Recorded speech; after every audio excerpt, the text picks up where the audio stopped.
حضرت عبداللہ ابن عمر رضی اللہ تعالیٰ عنہ فرماتے ہیں، ابن ماجہ میں موجود ہے، فرماتے ہیں مغرب کی نماز ہم نے پڑھی تھی اور کچھ لوگ چلے گئے اور باقی ہم لوگ بیٹھ گئے مسجد شریف میں کہ عشاء پڑھ کے جائیں گے، تو سرکار بھی چلے گئے نماز پڑھا کے، پر تھوڑی دیر کے بعد واپس آ گئے اور اتنی تیزی سے حضور آئے کہ ظاہری طور پر سانس مبارک پھولا ہوا تھا۔ حضور فرمانے لگے کیا کر رہے ہو یہاں؟ حضور وہ ہم نماز کا انتظار کر رہے ہیں۔ فرمایا تم یہاں نماز کا انتظار کر رہے ہو اور رب فرشتوں کے سامنے تم پر فخر فرما رہا۔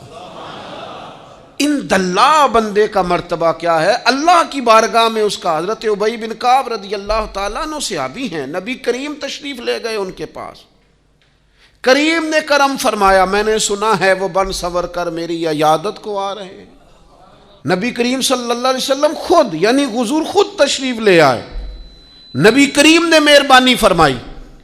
حضرت ابی بن کعب کہتے ہیں حضور میرے پاس آ کے کہنے لگے مجھے اللہ نے حکم دیا ہے کہ میں تمہیں قرآن سناؤں، مشکات میں موجود ہے۔ تو ابی بن کعب وجد کی کیفیت میں کہنے لگے حضور اللہ نے میرا نام لیا ہے،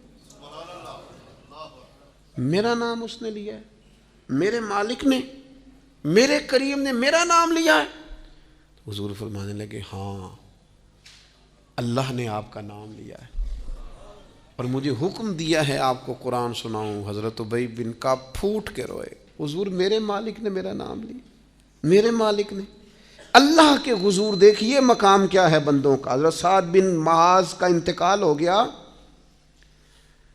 نبی کریم ان کے خیمے میں داخل ہوئے جہاں ان کی میت مبارک پڑی تھی، تو حضور ایک قدم یہاں رکھتے ایک تھوڑا ہٹا کے رکھتے۔ یہ بھی لوگ ہیں دنیا سے جا رہے ہیں، یہ بھی ہیں جو دنیا چھوڑ رہے ہیں، اند اللہ مرتبہ کیا ہے؟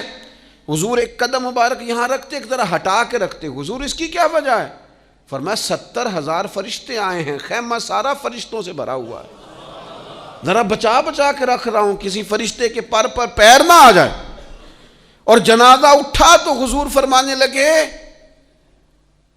سعد بن معاذ کے وصال سے، ان کی شہادت سے اللہ کا عرش ہل گیا ہے، اسے وجد آ گیا ہے، اتنا بڑا شخص۔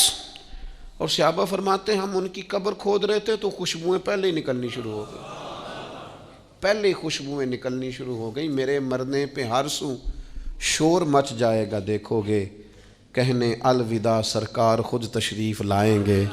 اور کسی پنجابی درویش نے کہا تھا اکھاں جدو میٹیاں زمانہ مینوں روے گا، اپنا تے اپنا بیگانہ مینوں روے گا، جدو نہ میں دسیا میں خاراں نوں میخانے وچ پھر جام ہی ٹوٹ جان گے، تے میخانہ مینوں روے گا، کئی بک بک رون گے تے کئی لک لک رون گے، گلیاں دا ایانا تے سیانا مینوں روے گا۔ عزیز دوست، اپنا مقام اللہ کے حضور کیا ہے اس پر بھی تو ہمیں توجہ کرنی چاہیے نا۔